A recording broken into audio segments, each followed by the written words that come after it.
விந்துவும் நாதமும் மேவும் லிங்கமாம் அப்படின்னு சொல்றோம். இப்போ போன பாடல்ல ஜோதியை பார்க்கலாம் சொல்லியிருந்தாரு, வெளிச்சத்துல என்னென்னலாம் தெரிஞ்சுக்கலாம் அப்படின்னு சொல்லியிருந்தார். அப்ப அங்க வெளிச்சம் மட்டும்தான் இருக்கின்றதா என்றால் இல்லை, அங்கு சத்தமும் இருக்கின்றது.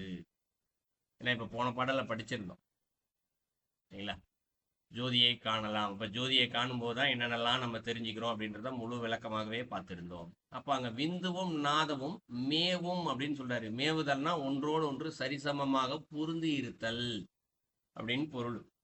இப்போ வெளிச்சம் இருக்குன்னு சொல்லிட்டாரே, அப்போ சத்தம் அங்கே இல்லையா அப்படின்னா இல்லை, சத்தமும் அங்கு இருக்கின்றது. அதான் மேவும் அப்படின்னாரு. சரிசமமாக இரண்டும் ஒன்றை ஒன்று பொருந்தி இருக்கிறது.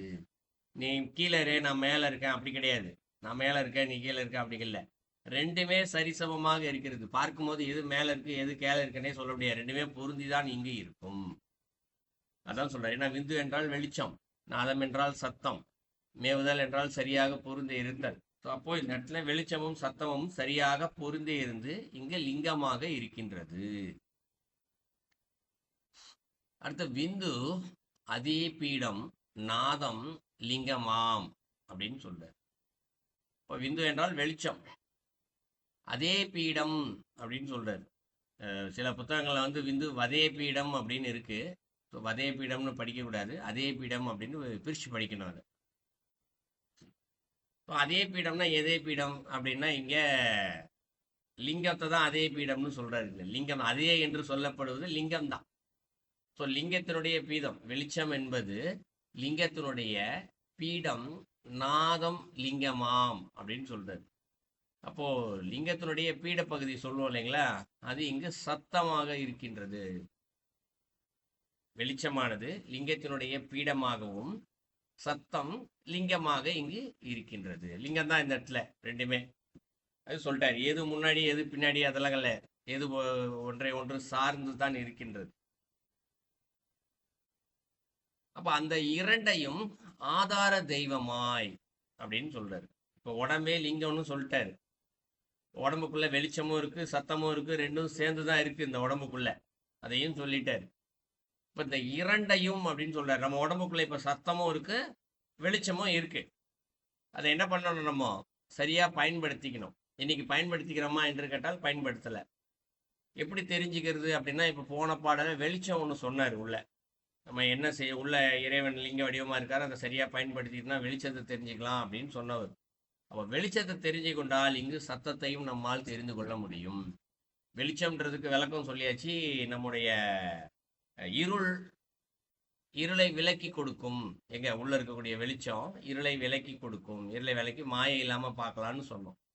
இப்போ சத்தம் என்ன செய்யுது, சத்தம் உடம்புக்குள்ள சத்தம் இருக்குன்னு சொல்லியாச்சு. அது என்ன செய்யுதுன்னா, நமக்குள்ளே இருக்கக்கூடிய ஓங்காரத்தை தெரிவதற்கு சத்தம் தான் இங்க. ஏன்னா உள்ள நம்ம மூச்சு காத்தோடு சேர்த்து அசைப்பை வடிவாக ஓங்காரம் சென்று கொண்டே இருக்கின்றது. அந்த ஓங்காரத்தை இன்னி வரைக்கும் நம்ம தெரிஞ்சிக்கல. ரொம்ப அமைதியான சத்தம். இப்போ காலை நேரம், இந்திய இலங்கையில் இருக்கவங்களுக்கு அதிகாலை நேரம். சாதாரணமாக மதிய நேரத்தில் வெளிச்சம் எப்போ பார்த்தாலும் சத்தம் ஏதாவது கேட்டுக்கிட்டே இருக்கும். வெளியிலேருந்து வண்டி போகிற சத்தம், ஆறு அடிக்கிற சத்தம், ஏதோ ஒரு சத்தம் கேட்டுக்கிட்டே இருக்கும். கொஞ்சம் தள்ளி ஒரு 100 மீட்டருக்கு அந்த பக்கம் இருக்க யாராவது பேசிக்கிட்டாங்கன்னா அந்த சத்தம் கூட கேட்காது. அவ்வளோ அளவுக்கு சத்தமாக இருக்கும். ஆனால் இப்போ காலை நேரம், அதிகாலை நேரம் கொஞ்சம் வெளியில் போய் நின்று பார்த்தோம்னா ஒரு சின்ன பூச்சி கத்துற சத்தம், எங்கோ நாய் குறைக்கிற சத்தம் கூட கேட்கும். ஏன், ஒரு அமைதிக்கு நடுவில் தான் தூரத்தில் இருக்கக்கூடிய சத்தமும் கேட்கின்றது. இப்போ நம்ம மனம் இந்த இடத்துல அமைதியாக இல்லை, அதனால் நமக்குள்ளே இருக்கக்கூடிய அசைவையாக இருக்கக்கூடிய ஓங்கார சத்தத்தை நம்மால் கேட்க முடிவதில்லை. அப்போ அமைதியாக இருக்க வேண்டும். அமைதி என்று சொல்லப்படுவது பேசாம கம்முன்னு உட்கார்ந்துட்டு இருக்கிறது இல்லை.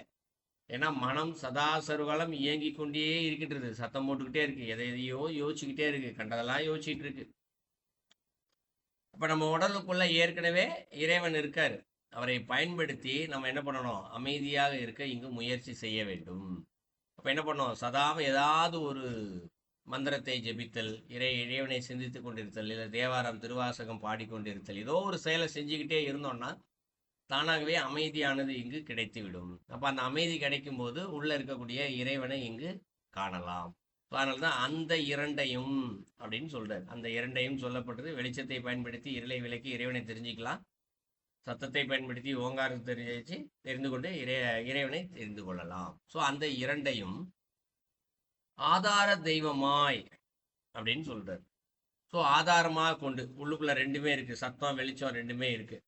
இந்த ரெண்டையும் வச்சுக்கிட்டு ஆதாரமாக கொண்டுன்னா என்ன, நம்ம ஒரு செயல் செய்யணும், அந்த செயலை நம்மளால செய்ய முடியல, அப்ப என்ன பண்ணுவோம், இதை என்ன செஞ்சா செய்யலாம் அப்படின்னு சொல்லி யோசிப்போம்.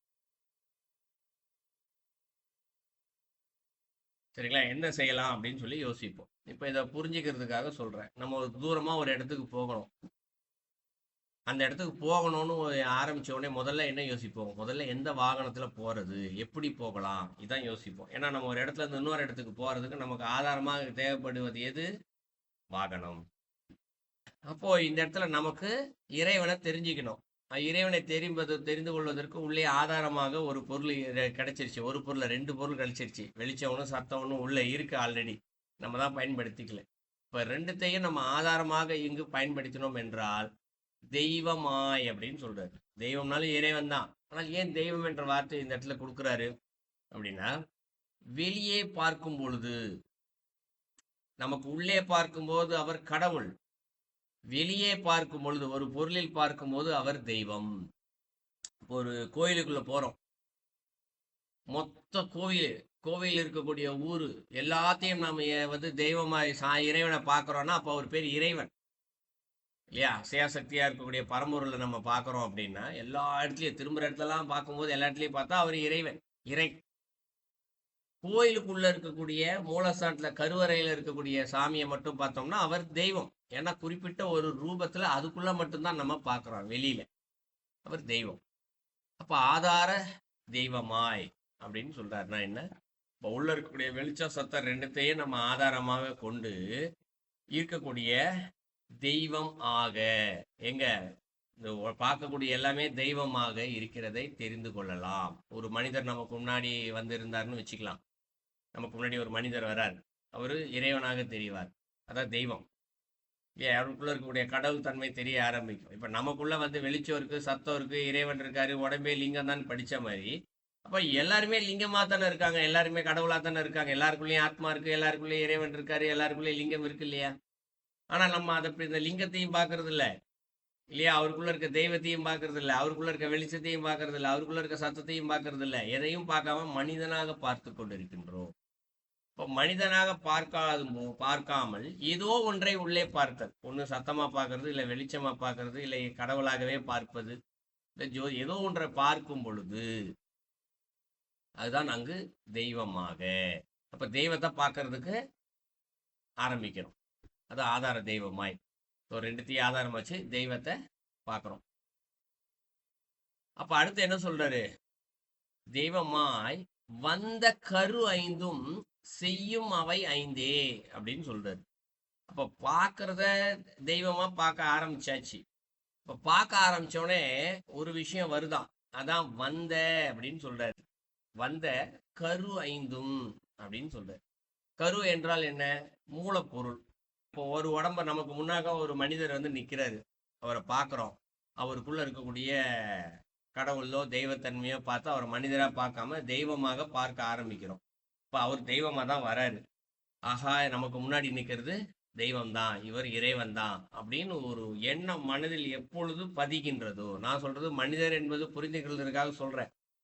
ஆனால் ஒரு பூச்சி வந்தாலும் சரி, ஒரு பறவை விலங்கு எது வந்தாலும் சரி, அதை இங்கு இறைவனாக பார்க்கும் பொழுது என்ன தெரிஞ்சுக்குதா இந்த இடத்துல, கரு 5ம் அப்படிங்கிறாரு. கரு என்றால் என்ன, மூலம்னு சொல்லிட்டோம். வழக்கமா குழந்தை பிறக்கும் போது கரு உருவாகுதுலேயே, அந்த கரு என்றால் கரு என்றாலே மூலம் என்று பொருள்.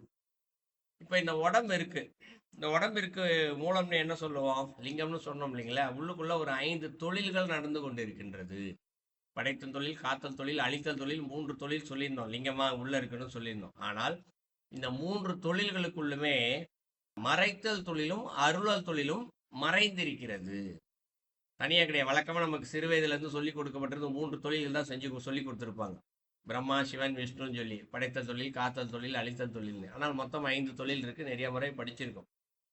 அருளல் தொழிலும் மறைத்தல் தொழிலும். ஸோ ஏன்னா இந்த 2 மட்டும் ஏன் சொல்லி கொடுக்கணும்னா, ரெண்டுமே இந்த 3க்குள்ளே மறைஞ்சி இருப்பதனால். அப்ப அந்த கரு 5ம் செய்யும் அவை ஐந்தே அப்படின்னு சொல்றாரு.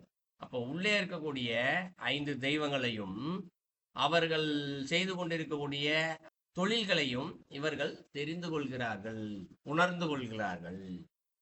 ஸோ இது 4ஆம் அடியில சொல்றாரு. ஸோ 4 அடிக்கும் சேர்த்து பொருள் பார்த்தோம் என்றால், இந்த உடம்பிற்குள் லிங்கமாக இருக்கக்கூடிய இந்த உடம்பிற்குள் சத்தமும் வெளிச்சமும் ஒன்றை ஒன்று சரிசமமாக பொருந்தி கலந்திருக்கின்றது. கலந்திருக்கக்கூடிய இதில் வெளிச்சமானது லிங்கத்தின் பீடமாகவும், உள்ளே இருக்கக்கூடிய சத்தமானது பானமாகவும். ஸோ லிங்கத்தை ரெண்டா பிரிச்சுக்கலாம். பிரிச்சுன்னா அவங்க ஒன்று பீடமாக இருக்கு, ஒன்று பானமாக சத்தம் இருக்கின்றது. ஸோ ஒன்று பீடமாகவும் ஒன்று பானமாகவும் இங்கு லிங்கம் இருக்கின்றது.